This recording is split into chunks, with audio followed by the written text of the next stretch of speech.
Hello guys and welcome back to another episode of Speed Reviews, basically a thing that I do here on my channel where I cover all the films I saw in the previous month, give my quick thoughts about them, and like all the 3 films that I saw. And yeah, I know I'm slacking on full-length film reviews, but you know what? Life happens, and when that gets in the way, you just don't have time for anything.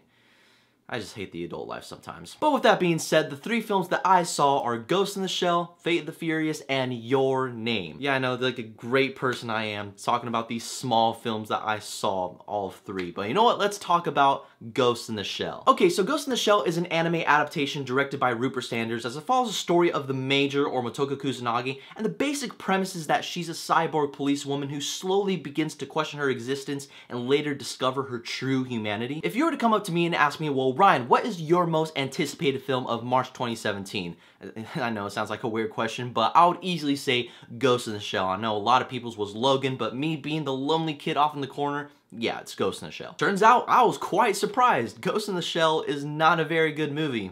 I was quite saddened that I was able to find that out myself. It's like this film covered a lot of topics on what it meant to be human or who we are as a species, but a lot of it didn't go anywhere and it fell flat. This film had the potential in being a very sophisticated sci-fi thriller mystery, just like the original anime film. Now, if you're seeing all the themes and metaphors and symbolism take place, and you're just like, I guess that can work. Which by the end, you'll see that it doesn't really explore those elements in the film. They're just kind of splattered on the screen. As far as acting is concerned, I thought Scarlett Johansson was really good as the Major. And I like how she was kind of dry in the beginning, but as the film progresses and she discovers who she really is, she becomes a little bit more human, and I like that. I really like the other characters like Bato and Aramaki, and even Kuze. I thought he was a serviceable villain. Now, the only praise that I'll give for the film is that visually and aesthetically, it was beautiful. It was so gorgeous to look at. I loved how everything was going on in the city and how it looked. Just the special effects in general, it was great. But again, by the end of the day, you're gonna see that this film really falls flat in a lot of the story elements, and you're just gonna be like, okay, well, I just saw a sci-fi movie with Scarlett Johansson. Because I say, if you want to see Ghost in the Shell, it is worth seeing at the red box release. Now that we covered Scarlett Johansson's pretty disappointing film and it really made me sad, let's talk about the 8th film of a franchise, and that is The Fate of the Furious. Now, Fate of the Furious, like, quick premise, like, Dominic Toretto is on a honeymoon with Letty until he comes across Charlize Theron's character Cypher,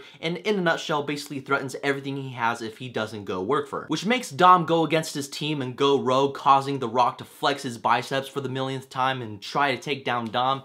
And now I really had an awesome time with Fate of the Furious. And I know it was a stupid action-adventure flick, but goddamn, it was a lot better than I expected. Now, I really believe that the director, F. Gary Gray, knew exactly what he was working with. He was like, you know what, it's the 8th film of the franchise. Let's just have them race against a submarine. Like, fuck it. And weirdly enough, it worked. Like, I'd say about like 85% of the action sequences that was presented in the film, I had an entertaining ass time with it. It was so much fun to watch. And yes, I get it. The characters didn't really break any new grounds, and neither did the story, but goddamn it, it's the 8th film of the franchise. And you can tell that it works and that there's an audience for it because it's the highest grossing box office opening weekend of all time. Now, is it gonna be a film that you're gonna remember years down the line, or is it gonna be a landmark in action cinema? I honestly don't think so. It's more like you go to the theater, you just relax, have a great time with it. Because I say, if you want to see The Fate of the Furious, it's worth seeing at the matinee price. Now that we covered The Rock flexing his biceps, let's talk about a small film that was here in the States, but huge in Japan, and that is Your Name. Basic premise of Your Name is that there's a guy named Taki and a girl named Mitsuha, and they find themselves switching bodies at least a couple times a week. They live each other's lives and they learn each other's cultures, while at the same time trying to figure out what is going on and trying to meet each other face to face.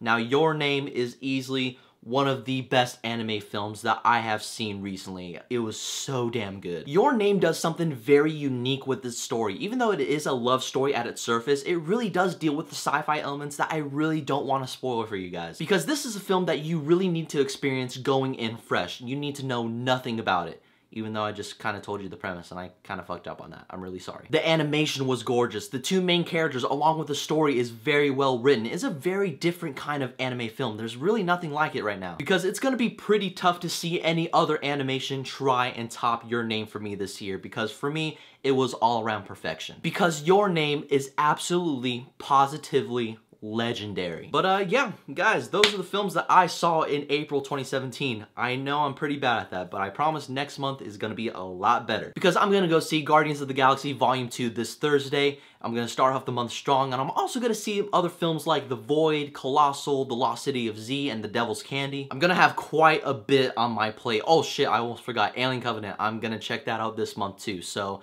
I have a lot to look forward to this May. It's gonna be pretty exciting. But as always, guys, I want to know what your thoughts are on the films of Ghost in the Shell, The Fate of the Furious, and Your Name. Did you like them? Did you not like them? Whatever your thoughts are, let's have that discussion down below. Also, guys, feel free to leave any film suggestions that are coming out in May 2017. Whatever they are, just please leave them down below. I'll try to find time to watch them. And as always, you can follow me on Twitter, Facebook, Instagram, and all that social media shit down below. Keep in contact with me. Don't forget to hit that subscribe button. And as always, guys, may the Force be with you.